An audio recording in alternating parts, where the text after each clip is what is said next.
먹어도 먹어도 끝이 없는 나라. 감당할 수 있겠니?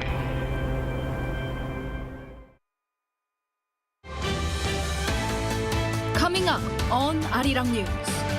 South Korea braces for the powerful Typhoon Khanun as it's expected to hit the country tomorrow. The southern regions are already under its influence, experiencing heavy rains and strong winds. The government vows to go all out to ensure the safety of the World Scout Jamboree participants during the typhoon. It's strengthening safety measures and turning activities indoors. South Korea's power demand peaked during the past 2 days, an all-time high for any summer amid continued sweltering weather.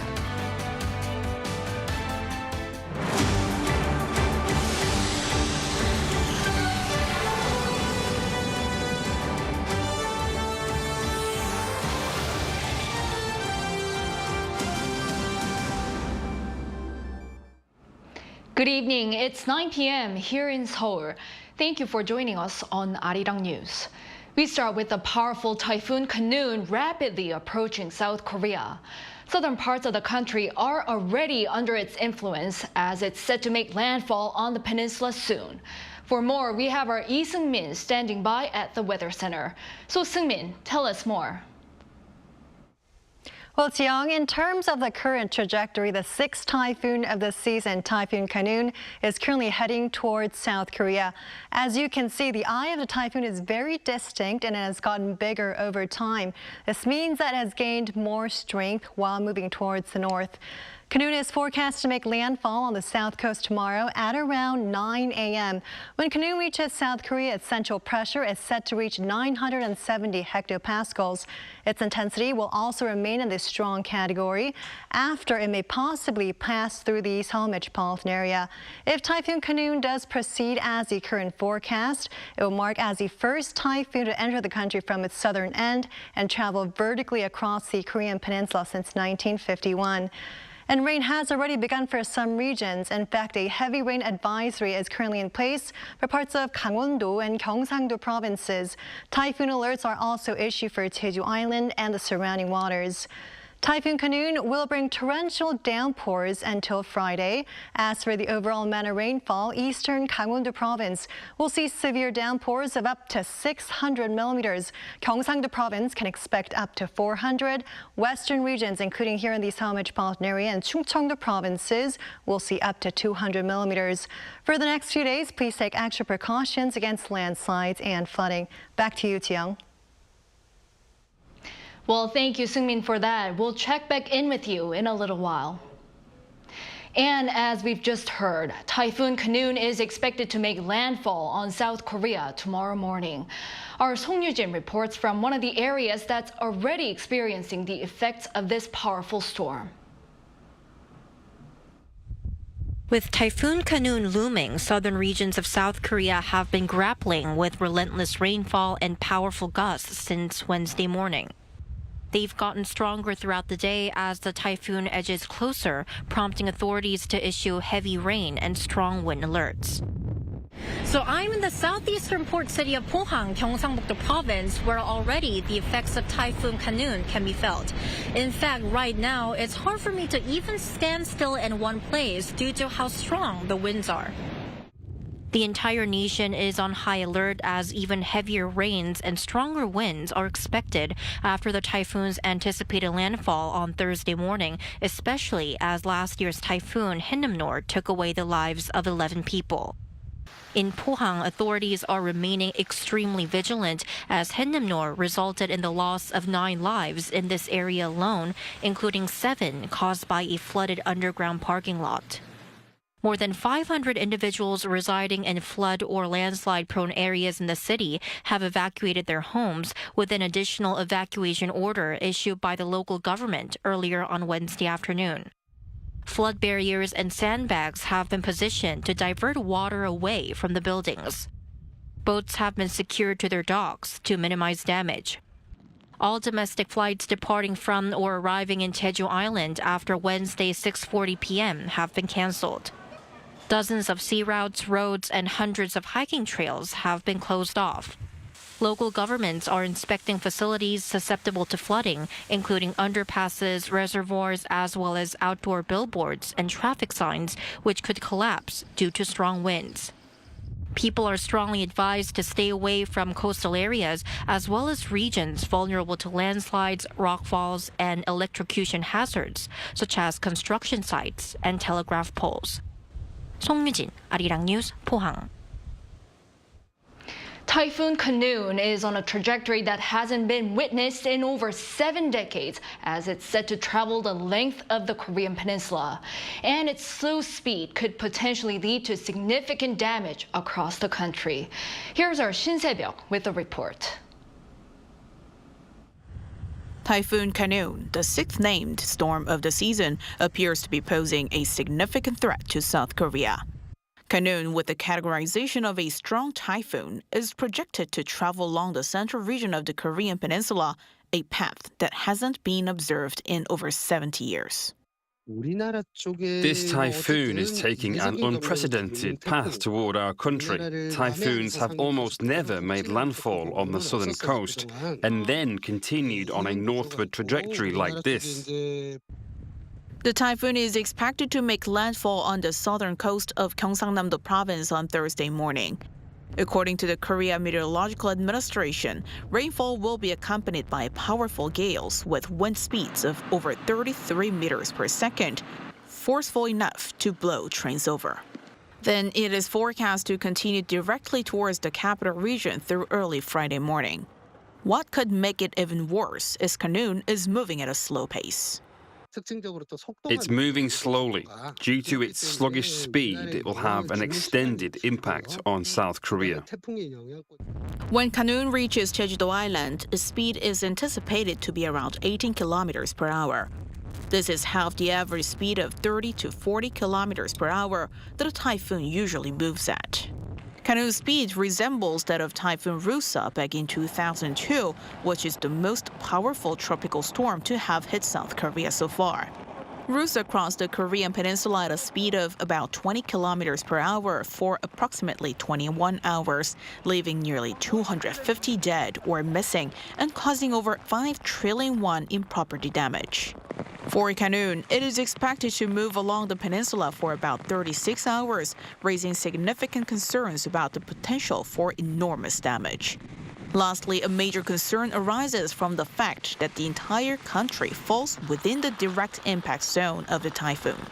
Consequently, damage is expected throughout the country, prompting the government to warn citizens to be prepared for the impact.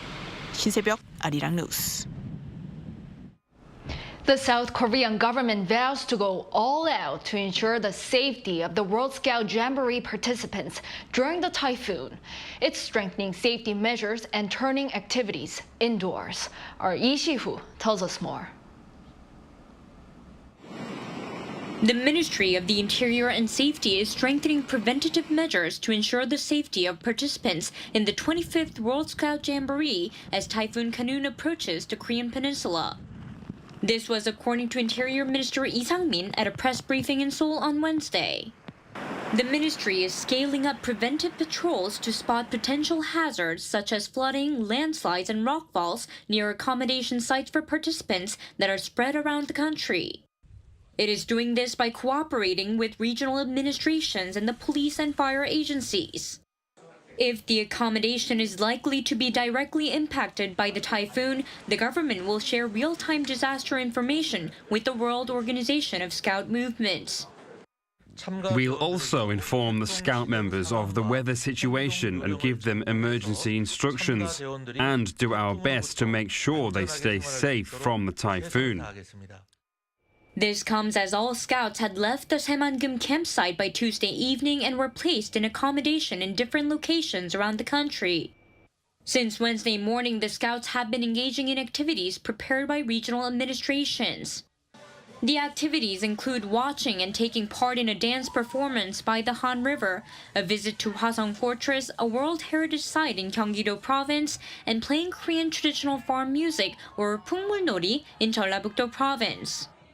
As for Thursday, however, they will only engage in indoor activities due to the typhoon. Meanwhile, the government has deployed 130 officials to provide safety and medical support at the accommodation sites and 180 to offer translation services. The police and fire agencies are also on standby to ensure maximum safety during activities. Lee Si-hu, Arirang News. Scouts who have left Saemangeum are continuing their jamboree tour across South Korea, experiencing the country's culture and carrying on with new adventures. Our Choi Soo-hyung met some young Spanish scouts. The 25th Saemangeum World Scout Jamboree has entered a new phase. Following their early departure from the Saemangeum campsite on Tuesday, scouts have been enjoying experiences all over the country. On Wednesday, a team of 123 people from Spain visited the National Folk Museum of Korea in Paju, Gyeongsangbuk-do Province, as part of their revised Jamboree program. Most of the Spanish scouts mentioned that, although they were quite tired, taking part in various activities was better than simply staying in hotels and doing nothing.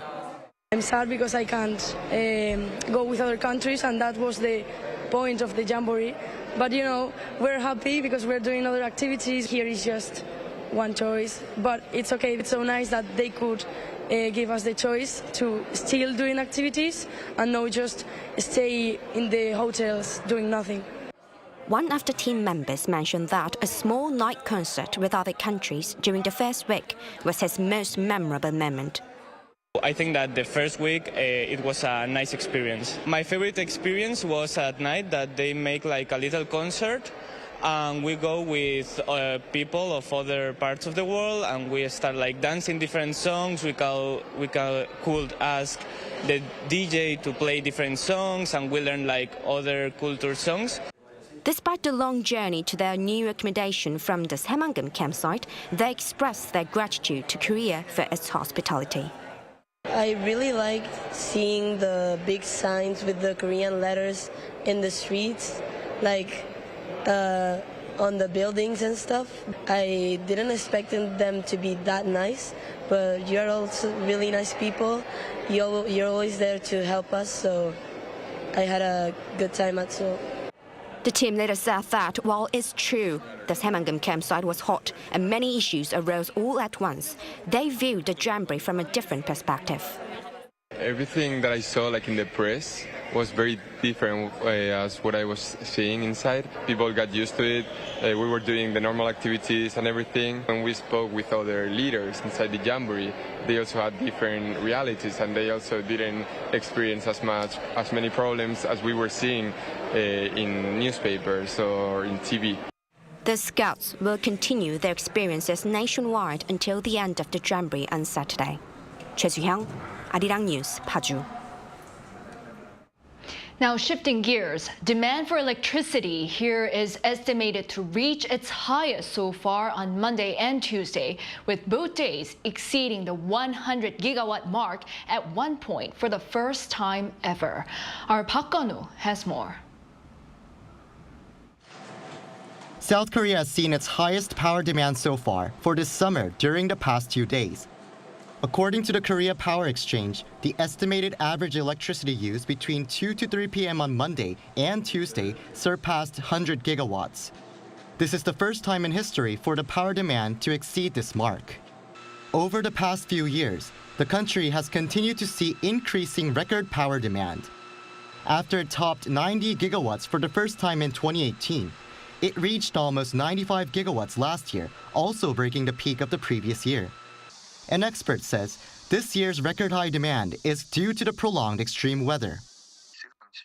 The reason why demand for electricity shot up this summer is because of the continued scorching heat since June. If the hot weather continues for more than 1 week without cooling down even a bit, there's a dramatic increase in power demand. He also attributed the recent peak to Typhoon Khanun, raising temperatures as it approaches the country, alongside businesses returning to full operation after summer breaks. Responding to the situation, the second Vice Industry Minister, Kang Kyung-sung, inspected the Seoul-Incheon Electricity Control Center, which is the preliminary backup facility to supply power nationwide, as a last resort in emergencies.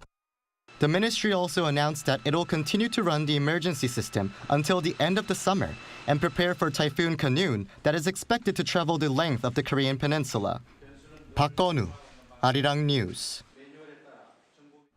South Korea posted its lowest on-year job additions in 2 years and 5 months in July. The number of new jobs has been slowing for 4 months in a row, with the most recent figures affected by the torrential downpours. Our An Sung-jin has the details. Data from Statistics Korea on Wednesday shows that 28.68 million people were employed in South Korea in July. That figure is an increase of more than 210,000 compared to the same month the year before. However, it's a sharp slowdown when compared to the pace of increases seen since the beginning of 2023, when there were gains in the 300 to 400,000 range. In fact, July saw the smallest increase since February 2021. With the increasing demand for daycare services and more outdoor activities resuming, a rise in the number of people in employment continues. But due to the monsoon and the sluggish construction market, the on-year increase dropped compared to June. In terms of individual sectors, healthcare and social assistance, as well as leisure and restaurant services, all saw job additions. The construction and agricultural and fisheries sectors saw a downturn compared to the previous year, mainly due to the severe weather conditions that hit the peninsula. This greatly affected jobs for day labor, leading to the biggest drop by 18.8% since January 2021. South Korea's unemployment rate dropped 0.2 percentage points to 2.7%, the lowest recorded for any July since 1999. The employment rate for those aged 15 to 64 saw an on-year increase to 69.6%. A detailed breakdown, however, indicates that for those in their 20s, the employment rate has dipped for the 9th consecutive month, while the rate for those in their 40s saw a drop for the 13th consecutive month. We're seeing a trend where companies prefer temporary workers rather than full-time employees. This aligns with the employment structure where older adults in need of jobs due to the lack of retirement income take temporary jobs, whereas the number of young people employed in their 20s and 30s continues to decrease. The expert added that the fundamental solution to increase employment for people in their 20s and 30s is to vitalize the economy and ultimately increase jobs for full-time workers. In order to do so, government incentives may be helpful to encourage corporate investment. An Sung-jin, Arirang News. In a bid to raise outbound shipments, South Korea is easing regulations and diversifying its key export items. Those include the pet care and smart home industries. Lee Soo-jin explains. South Korea's government is continuing its push to boost the nation's exports. Finance Minister Chu Kyung-ho on Wednesday held an emergency meeting on the economy with related ministers and said that the government will diversify exports and ease regulations as exports show signs of recovery. According to preliminary data from the Bank of Korea on Tuesday, South Korea recorded a current account surplus of $5.9 billion in June, marking a surplus for the second consecutive month. The minister, however, emphasized that the government will continue to remain vigilant.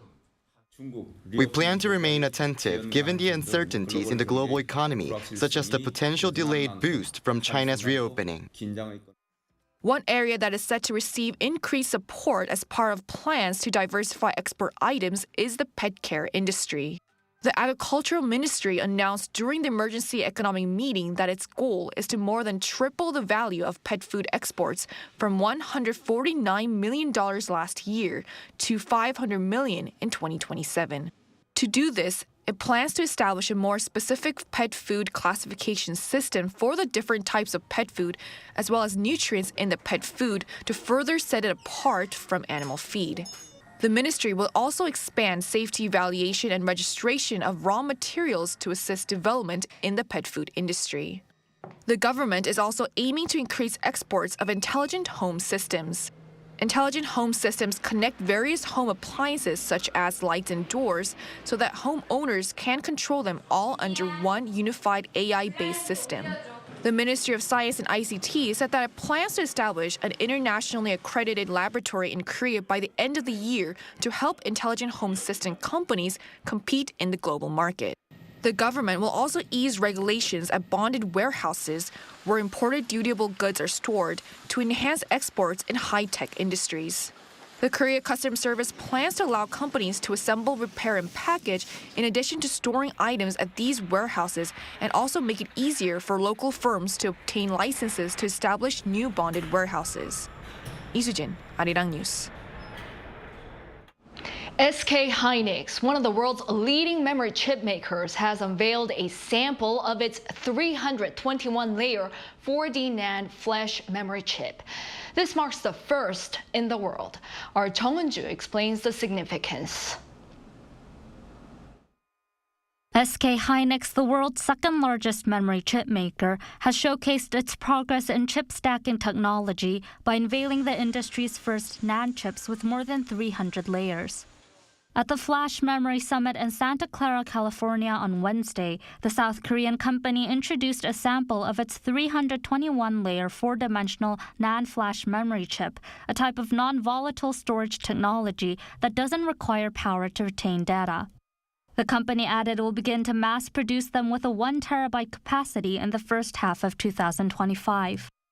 SK hynix says the 321-layer NAND improves productivity by 59% compared to its 238-layer predecessor, the industry's current most layered and smallest available NAND chips. The company also says that its technological competitiveness accumulated from the 238-layer NAND helped with the development of the new 321-layer product. Following the popularity of ChatGPT, the generative AI market has seen rapid growth, increasing demand for high-performance and high-capacity memory chips that can process more data faster. To meet the trend, SK hynix unveiled its next-generation NAND solutions, which include the Enterprise Solid-State Drives, or SSDs, that support the PCIe Gen 5 interface and UFS 4.0. PCIe, short for Peripheral Component Interconnect Express, is a serial structured high-speed input and output interface used in the main boards of digital devices. UFS stands for Universal Flash Storage, used for digital cameras, mobile phones, and other consumer electronics. The company expects these products to achieve an industry-leading performance to fully meet customer needs with a focus on high performance. Jung Eun-ju, Arirang News. To football now. North Korea has reportedly shown its intention to take part in the Asian qualifiers for the 2026 FIFA World Cup. That's according to Radio Free Asia on Wednesday, citing the Asian Football Confederation. North Korea withdrew from qualification for the 2022 World Cup due to the COVID-19 pandemic. Now, eyes are on whether the regime will open its borders, as the qualifying rounds require nations to play each other home and away. North Korea has been drawn into Group B with Japan, Myanmar, or Macau, and the team's first opponents, Syria, who they're scheduled to play on November 16th at home. K-pop stars continue to make an impression on the global music industry. BTS member Jungkook has topped the Billboard global charts for 3 weeks in a row now, becoming the first Korean solo artist to achieve such a feat. According to the Billboard charts released on Tuesday U.S. time, Jungkook's solo album 7 is still ranked atop of both the Billboard Global 200 chart and the Billboard Global chart, which excludes the United States. Meanwhile, girl group Blackpink has been nominated in 4 different categories of next month's 2023 MTV Video Music Awards, including Best Choreography, as well as 3 other categories for its track Pink Venom.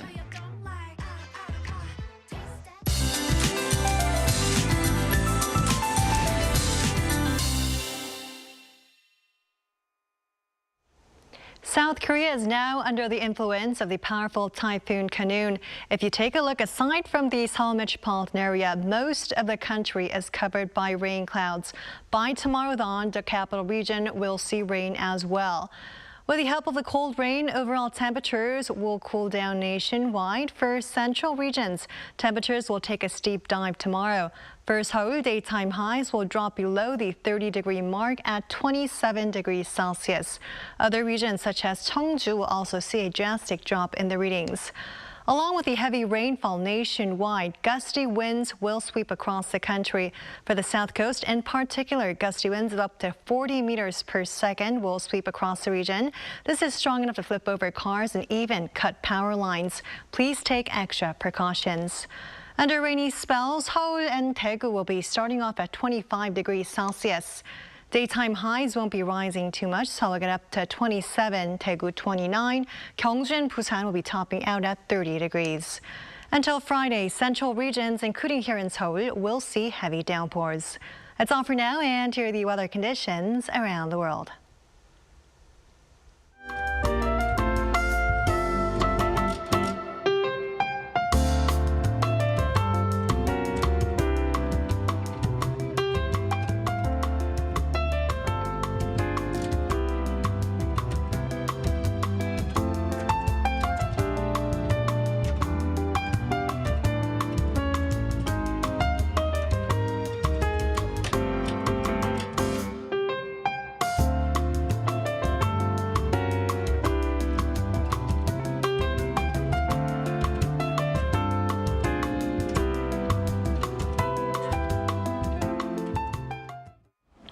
That is all for this Wednesday night newscast. Thank you for watching. We'll be back tomorrow with the latest news. Good night.